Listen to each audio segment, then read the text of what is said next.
Velkomin í föstudagsþáttinn. Það gerir ýmis að grasa í kvöld að vanda og fyrst í sófann til mín eru komin tónlistarhjónin Hjalti og Lára Sóli. Velkomin. Takk fyrir. Mér þótti við hæfi að fá okkur aðeins í heimsókn því að þið eru að kveðja Akureyri. Vonandi bara tímabundið, er það ekki? Já, allavega í bili. Maður veit ekkert hvað gerist. Nei, þið eru búin að selja húsið. Já. Þannig að það er aldrei að vita. En við, bara svo það sé sagt, þá vil ég að þið komið aftur einhvern tímann. Já, takk fyrir. Þú ert að tala fyrir hönd, þá bara... Ég held það. Ég held ég geti leitt mér það. Þið hafið sett alveg svona ykkar svip á bæjarlífið, myndi ég segja. Ég fór aðeins að googla og svona og ég hef líka fylgst með þó ég sé frekar nýflutt hingað. Þá ég sé að þið eru að halda tónleika og það eru verkefni á Karolínafönd og þú varst bæjarlistamaður hérna árið. Já. Og þannig að það er aldeilis búið að vera nóg að gera hjá okkur og svo eru þið 3 börn. Já. Þú ert sálfræðingur, hvernig farið að? Það er búið að vera frábær tími sem við erum búin að eiga hérna og bara, þú veist, einhvern veginn allir verið svona mjög velvilja í garð í þess sem við höfum verið að gera. Já. Þetta er bara alltaf verið svona náttúrulegt og þægilegt. Já. Ég man eftir þér líka starfsmaður í Hofi. Já. Áður þú svona hellt þér út í tónlistina. Já. Svo var það bara einhver ákvörðun sem þú tókst hvenær? Bara þetta var þarna þegar var verið að sameina félögin í Menningafélag Akureyrar og þá bara ákveði það að hérna, nú bara myndi ég nýta tækifærið og gerast tónlistarmaður. Já, og var það erfið ákvörðun? Það var, hún kannski ekki erfið beint sko, en þú veist, maður þurfti samt smá kjark. Já, varstu búin að vera að reyna að sinna tónlistinni svona hliðina þá á þessu starfi? Já, sko fyrst upphaflega þegar við fluttum hingað til Akureyrar til að vera í 1 ár. Já.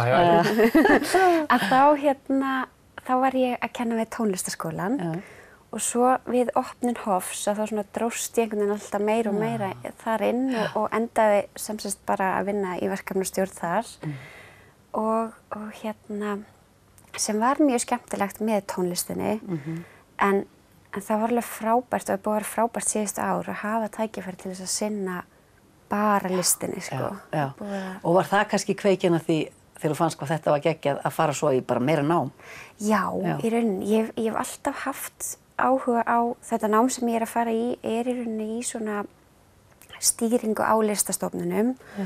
Þannig að ég hef alltaf haft mikinn áhuga á því. Já, þannig að þetta tengja saman tónlistinu og starfið í Hofi sem þú varst í kannski. Já, svolítið. Og samhliða náminu er ég líka að fara að bara læra meira á fiðlunum mína. Já. Og hérna eru frábærir kennarar þarna í sama skóla. Og þetta er í Cardiff, í Wales? Já. Og þú varst að kíkja hús og búin að finna hús? Hús, já. Og þið eru hvað, 3 börn? Á hvað aldri? 2, 5 og 10. Og hvernig líst heima á þetta? Bara mjög vel. Er það ekki? Jú. Við erum öll spennt. 2 ára náttúrulega skiptir hann lengur máli hvað hann er. Hann er alltaf glaður. Jói, 10 ára, hann er bara mjög ánægður með þetta. Já, þetta er bara ævintýri. Já. Þau náttúrulega þurfa sko, af því að þetta er í Wales, þá fara þau í enskan skóla en þau þurfa líka að læra velsku. Sem er svolítið svona, ekki kannski, maður má ekki segja hrognamál, það er bara íslenskan það er hægt að segja það íslensku. Velskan og íslenskan eiga það sameiginlegt, þetta eru bæði hrognamál. Já, kannski hægt að segja þannig bara. Þannig að þetta verður svolítið magnað og það er ekkert margir sem tala þetta. Hvað tala margir velsku? Ég veit ekki einu svona alveg hvað búa margir. Af því það líka er ekkert allir sem tala velsku sem þó þeir séu velsverjar, sko. Þetta hefur samt verið mikil vakning þar, svona að vernda tungumálið. Bara eins og Íslandi í rauninni, sko. Þannig að þau geta hérna alveg tjáð sig á velsku kannski eftir... Já, verðum við sitt svona leynimál á heimilinu. En hvernig fer með þá þitt starf? Þú ert sálfræðingur hérna á Akureyri? Já. Geturðu haldið áfram þarna úti með það, eða? Sko, ég hef ekki starfsréttindi til þess að starfa í Bretlandi. Nei. Þá þarf ég að vera með doktorspróf þess að geta verið sem sálfræðingur þar. Já. En ég verð svona aðeins að pendla á milli. Já. Kem svona kannski 4-5 vikna fresti og er þá í viku og vinn. Og svo er ég líka að vinna í gegnum mjög sniðugt svona samtök sérfræðingar sem heitir Cara Connect. Já. Þar sem maður reynir bara með svona online sálfræðiþjónustu. Já, heyrðu. Þannig að maður getur bara tekið viðtöl í gegnum. Ég var að heyra eitthvað í útvarpinu hérna á Íslandi, eitthvað svona nýtt. Ertu tengdur því?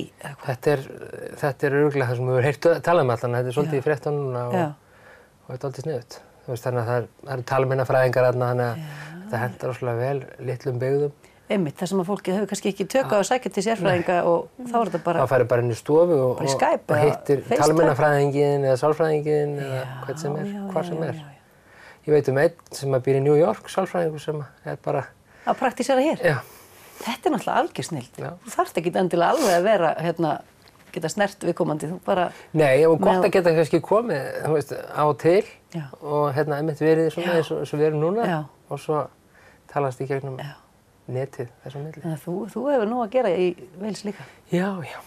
Ég er bara lagt til, svo erum bara með krökkunum. Já, það þarf nú aðeins aðlaga svona og setja þau inn í málinu svona. En er þið ekki með eitthvað prójekt í gangi núna, eitthvað tónleikaröð? Jú, við erum búin að vera... Búin að spila vítt og breytt allt Norðurland. Já, alveg frá Þórshöfn að Blönduósi. Já, Blönduósi. Og Búin að fara til Hrísey. Ó, ekki gaman. Já, það var æðislega gaman. Þannig já, við erum búin að vera svona smá tilraunaverkefni að tengja saman tónlist og svo... Svona sálfræðilega pælingar. Já. Og svona hvernig tónlistin og sálfræðin og svona líka þetta er bara svona... Við höfum eiginlega komist að þessi tónleikar séu svolítið eins og fyrsta viðtalið sálfræðingi sem að taka söguna. Það byrjar bara svona á núlpunktinum og við þræðum okkar sögu í gegnum tónlistina og svona tilfinningarnar og hvernig þetta þróast allt saman. Snið. Það var einmitt, nú þessi þáttur er tekinn upp á miðvikudag. Ég hefði annars getað spurt ykkur hvernig gekk í gær. Já, gekk rosalega vel. En það er á morgun sem þessar tónleikar í Græna? Nei, við verðum í Hofi. Þið verðið í Hofi? Í Hömrum, já. Í Hofi. Og er það síðustu tónleikarnir eða haldið þið svo áfram? Það eru næst síðustu tónleikarnir.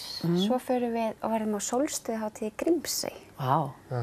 Veljið ykkur spennandi stað. Já, það verður dásamlegt. Og hvernig tónlist eru það að syngja eða að spila? Þetta er alveg... Við erum að spila, Metallica, kannski. Já. Weezer. Svo alveg yfir í mjög gamla, eða þú veist, Elvis Presley. Er það að taka uppáhaldslögin ykkar eða hvað? Já, þetta er svolítið svona lögin sem eru lýsandi fyrir leiðina. Já. Og svo smá klassík og... Þannig að eins og einhver sagði eftir að hafa hlustað á tónleikana að þetta væri... Já, ég veit ekki hvort maður má segja þetta, ef tónleikarnir væru einhver sjúklingur, þá væri hann sennilega með geðklofa, það væri þessi greining.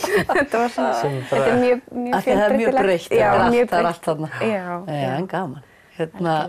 Tíminn hljóp náttúrulega frá okkur áður en við vissum. Þið eru að fara að flytja bara í ágúst, eða ekki? Jú, byrja ágúst. Og eru aðeins byrja að hugsa að pakka sögðið mér aðan? Já. Hvenær eru þau sem að bara ná í kassan og byrja?